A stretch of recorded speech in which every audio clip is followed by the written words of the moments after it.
మహోన్నతుడైన మా యేసు ప్రభువా, మీ ప్రశస్తమైన నామంను బట్టి మిమ్మల్ని స్తుతిస్తూ కీర్తిస్తూ మహింపరుస్తున్నాను తండ్రి. మా ప్రభువా, మా జీవితములలో మమ్మల్ని ఎంతగానో ప్రేమించి మా పట్ల మీరు చూపెడుతున్న మహాకనికరం కొరకై స్తోత్రాలు.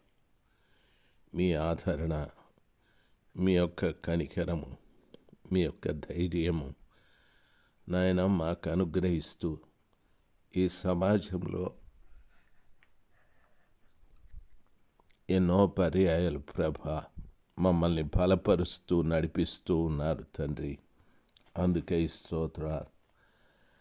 మీ పేరు పెట్టబడిన మీ ప్రజలమైన మేము ఒక శ్రేష్టమైన జీవితము జీవించటానికి నేర్పించండి.